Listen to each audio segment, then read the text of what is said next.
I'm reading from The Science of Getting Rich by Wallace D. Wattles, a public domain work originally published in 1910. I'll be reading select portions and offering commentary through a Gnostic and consciousness based lens. This is not an audiobook, this is a commentary series. I was laughing because my cat sneezed like right as I hit record. It's just funny. All right, so right now we are diving into chapters 10 and 11. Chapter 10, Acting in the Certain Way.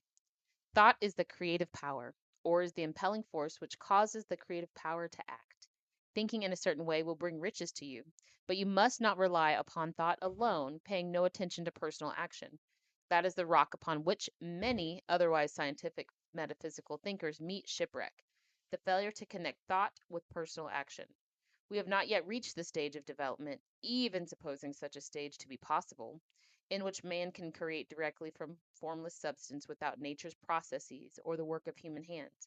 Man must not only think, but his personal action must supplement his thought.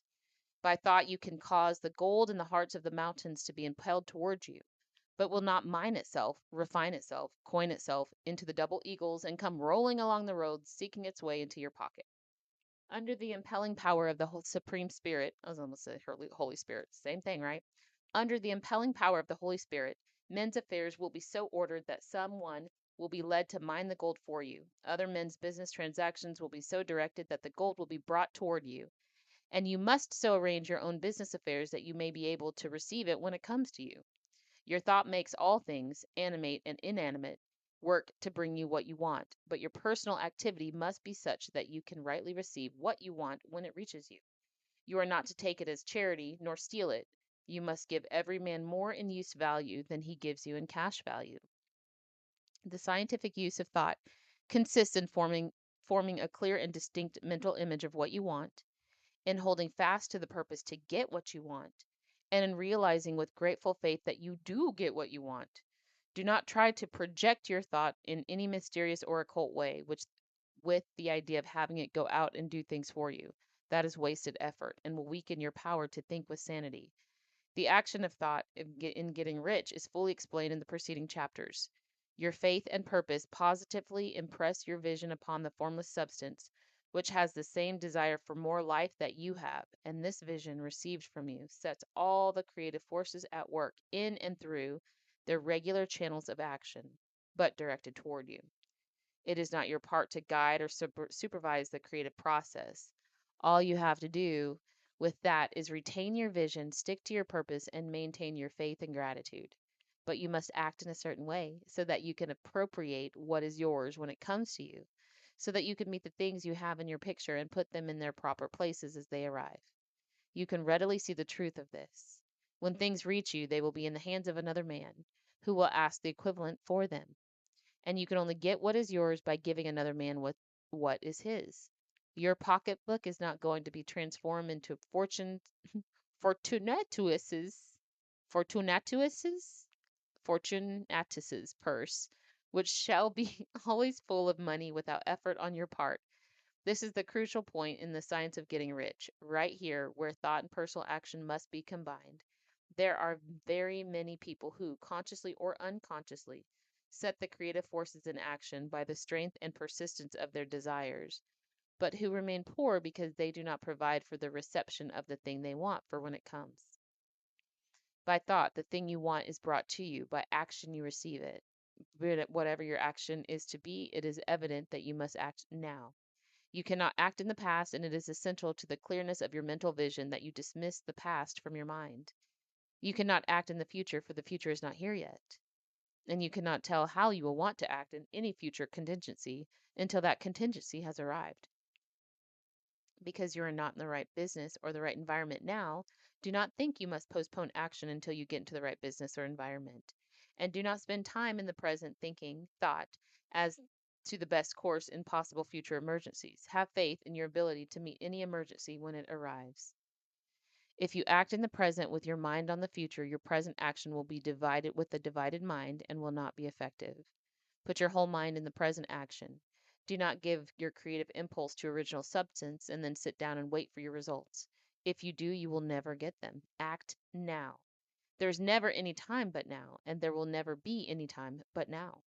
If you are ever to begin to make ready for the reception of what you want, you must begin now. And your action, whatever it is, must most likely be in your present business or employment and must be upon the persons and things in your present environment. You cannot act where you are not. You cannot act where you have been. And you cannot act where you are going to be. You can act only where you are. Do not bother as to whether yesterday's work was well done or ill done to do today's work well. Do not try to do tomorrow's work now. There will be plenty of time to do that when you get it. Do not try by occult or mystical means to act on people or things that are out of your reach. Do not wait for a change of environment before you act. Get a change of environment by action. By action. You can so act upon the environment in which you are now as to cause yourself to be transferred to a better environment. Hold with faith and purpose the vision of yourself in the better environment, but act upon your present environment with all your heart and with all your strength and with all your mind. Do not spend any time in the daydreaming or castle building. Hold to the one vision of what you want and act now. Do not cast about seeking some new thing or to do some strange, unusual, or remarkable action to perform as a first step toward getting rich. It is probable that your actions, at least for some time to come, will be those you have been performing for some time past. But you are to begin now to perform these actions in this certain way, which will certainly make you rich. If you are engaged in some business and feel that it is not the right one for you, do not wait until you get into the right business before you begin to act. Do not feel discouraged or sit down and lament because you are misplaced. No man was ever so misplaced that he could find the right place, and no man ever became so involved in the wrong business that he could not get into the right business. Hold the vision of yourself in the right business with the purpose to get into it and the faith that you will act into it and are getting into it, but act in your present business. Use your present business as a means of getting a better one, and use your present environment as the means of getting into a better one. Your vision of the right business, if held with faith and purpose, will cause the Supreme to move the right business toward you, and your action, if performed in the certain way, will cause you to move toward the business. If you are an employee or a wage earner and feel that you must change places in order to get what you want, do not project your thought into space and rely upon it to get another job. It will probably fail you to do so. Hold the vision of yourself in the job you want while you act with faith and purpose on the job you have, and you will certainly get the job you want. Your vision and faith will set the creative force in motion to bring it toward you, and your action will cause the forces in your own environment to move toward you, the place you want. In closing this chapter, you will add another statement. We will add another statement to our syllabus. There is a thinking stuff from which all things are made, and which, in its original state, permeates, penetrates, and fills the interspaces of the universe. A thought in this substance produces the thing that is imagined by the thought. Man can form things in his thought, and by impressing his thoughts upon formless substance, can create the thing he thinks about to be created. In order to do this, the man must pass from the competitive to the creative mind. He must form a clear mental picture of the things he wants, and hold this picture in his thoughts with his fixed purpose to get what he wants, and the unwavering faith that he does get what he wants, closing his mind to all that may tend to shake his purpose, dim his vision, or quench his faith. That he may receive what he wants when it comes, man must act now upon the people and the things in his present environment.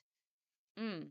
So this one to me felt a little more dense as far as like the totality of the message of the chapter, and it says acting in the certain way. There's nothing of note that I really want to go back and read the other chapters. I got excited and I highlighted it and all this stuff.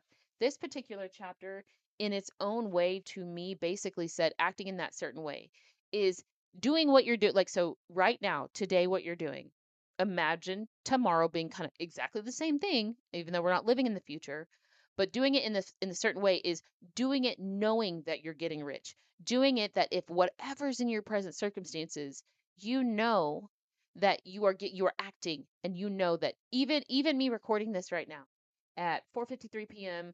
on a Monday in January, right? Knowing that it may not be this particular video, or it may, right, that gets me rich, but it's actually, if you want to know something, teach it, right? So I know that doing these little steps right now, presently right now, are going to get me rich, because I've already believed, I know that I already am abundant. I already am rich. I already am doing the things. I'm living in the end, says Neville Goddard. I'm living in the reality where I know that I'm rich. And so acting in this certain way isn't forcing anybody or anything. It's doing, waking up, chop wood, carry water, right? Waking up, chop wood, carry water. However, knowing that water that water that I'm carrying is nourishment, and it makes me think of like pressed down, overflowing into my lap, like just the results of the action, right? Being being here on earth and having the power and knowing that as the thinker, as the thought of God, who also has the ability to think and have thoughts, it is my blessing to create that in thought and allow it to be brought to me by the formless substance. So this is a paradigm shift for sure. So 10, 11, 12. What are we going into? Chapter, this is 10, 11, 12. So this is chapter, God, is this really? Am I already on chapter 12? I guess so. I hope I said that 10, 11. Yeah, this is chapter 12. I got confused right then. Chapter 12, Efficient Action.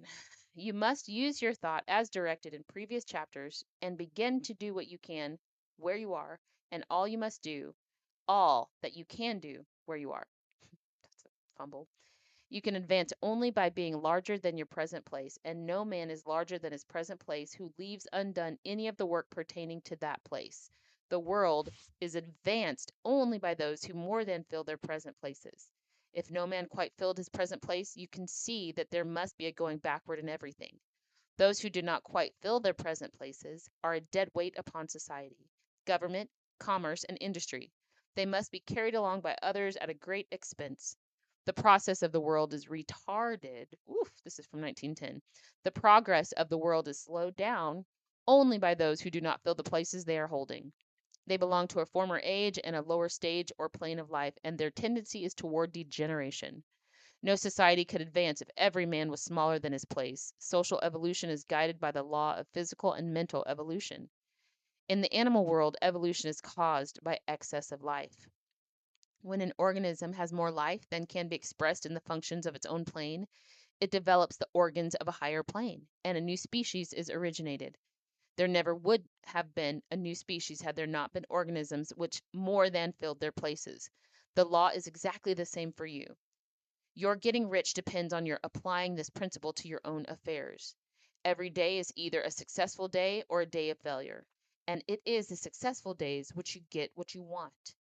If every day is a failure, you can never get rich. While if every day is success, you cannot fail to get rich. If there is something that may be done today and you do not do it, you have failed in so far as that thing is concerned, and the consequences may be more disastrous than you can imagine. You cannot foresee the result of even the most trivial act. You do not know the workings of all the forces that have been set moving on your behalf. Much may be depending on your doing some simple act, and it may be the very thing which is to open the door of opportunity to great possibilities. You can never know all the combinations in which supreme intelligence is making for you in the world of things and of human affairs. Your neglect or failure to do some small thing may cause a long delay in getting what you want. Do every day all that can be done that day. There is, however, a limitation or qualification of the above that you must take into account. You are not to overwork, nor to rush blindly into your business in the effort to do the greatest possible number of things in the shortest possible time. You are not to try to do tomorrow's work today, nor to do a week's worth in a day. It is really not the number of things you do, but the efficiency of each separate action that counts. Every act is, in itself, either a success or a failure. Every act is, in itself, either effective or inefficient. Every inefficient act is a failure, and if you spend your life in doing inefficient acts, your whole life will be a failure. The more things you do, the worse for you, if all your acts are inefficient ones. On the other hand, every efficient act is a success in itself.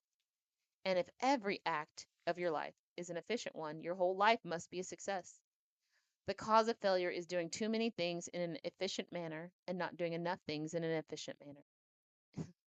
You will see that it is a self-evident proposition that if you do not do any inefficient acts, and if you do a sufficient number of efficient acts, you will become rich. Good Lord. If now it is possible for you to make each act an efficient one, you see again that getting the riches is reduced to an exact science like mathematics. The matter turns, then, on the question whether you can make each separate act a success in itself. And this you can certainly do. You can make each act a success because all power is working with you and all power cannot fail. Power is at your service, and to make each act efficient, you only have to put power into it. Every action is either strong or weak, and when everyone is strong, you are acting in a certain way which will make you rich. Every act can be made strong and efficient by holding your vision while you are doing it and putting the whole power of your faith and purpose into it. Pause. That basically means putting your whole everything into knowing that you are basically God play acting as your human, right? Tasha, the voice right now, is God play acting as Tasha's personality.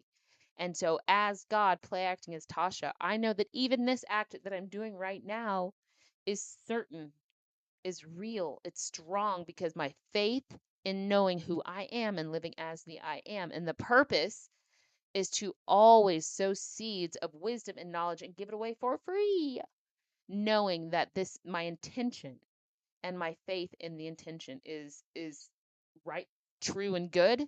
I will absolutely receive a return on investment. That's what that says to me, and it just jumped out.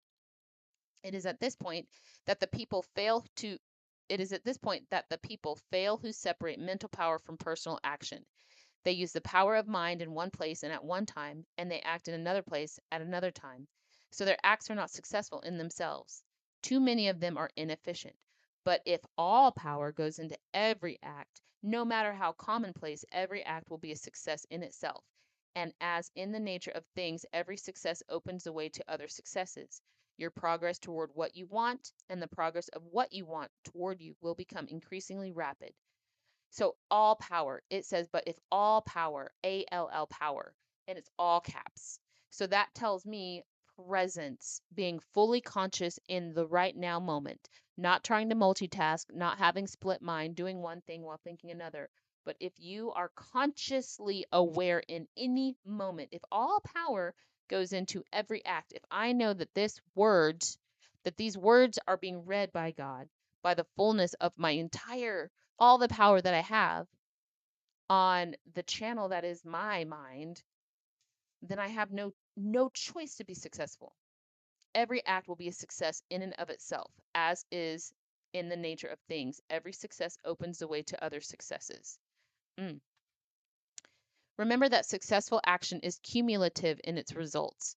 Since the desire for more life is inherent in all things, when a man begins to move toward larger life, more things attach themselves to him, and the influence of his desire is multiplied.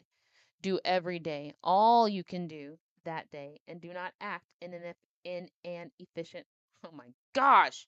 Inefficient and in an efficient is such a tangle for me. Do every day all you can do that day, and do each act in an efficient manner. In saying that you must hold your vision while you are doing each act, however trivial or commonplace, I do not mean to say that it is necessary at all times to see the vision distinctly to its smallest details. It should be the work of your leisure hours to use your imagination on the details of your vision and to contemplate them until they are firmly fixed upon your memory. If you wish speedy results, spend practically all your spare time in this practice. By continuous contemplation, you will get the picture of what you want, even to the smallest details, so firmly fixed upon your mind and so completely transferred to the mind of formless substance that in your working hours you need only to mentally refer to the picture to stimulate your faith and purpose and cause your best effort to be put forth. Contemplate your picture in your leisure hours until your consciousness is so full of it that you can grasp it instantly. You will become so enthused with its bright promises that the mere thought of it will call forth the strongest energies of your whole being. Let us again repeat our syllabus, and by slightly changing the closing statement, bring it to the point we have now reached. There is a thinking stuff from which all things are made, and which, in its original state, permeates, penetrates, and fills the interspaces of the universe. A thought in this substance produces the thing that is imagined by the thought. Man can form things in his thought, and by impressing his thought upon formless substance, can cause the thing he thinks about to be created. In order to do this, man must pass from the competitive to the creative mind. He must form a clear mental picture of the things he wants and do with faith and purpose all that can be done each day, doing each separate thing in an efficient manner. So for me, what this says, like I talked about earlier, is your state of being. Are you abundant? Are you doing everything consciously being present in the right now moment? Present and all of your energies being poured into what you're doing, knowing that the thing you imagined in your leisure time, in your imagination, the details of the house, the details of the relationship, that specific person, all of the sensory details, the healing that is yours, all of these things, knowing that you've down to the detail decided this, chose this, impressed it upon formless substance, and knowing that it's yours. So then you come to your right now moment, you're in the middle of your workday, and you think about that item or that thing or that person, and it lights you up. And that is amazing. And do that as much as you want. And you can meditate and have all the details ironed out. Do and you have that. And then, like I said, in the middle of your day, when it comes up and you get excited about it, that's good. You're just adding more power to that thing. It's not to say to be of split mind, it's to do everything knowing that your desires are on their way to you. Not only are they on their way to you, but they want you more than you want it. So that's it for chapters 11 and 12 of The Science of Getting Rich by Wallace Wattles. And it's getting good, guys. It's getting real juicy. All right, I'm thinking about doing a book study, maybe a group coaching book study, something or other on this. So I'll toy with that. We'll play with it. I'm going to do it right now. Bye.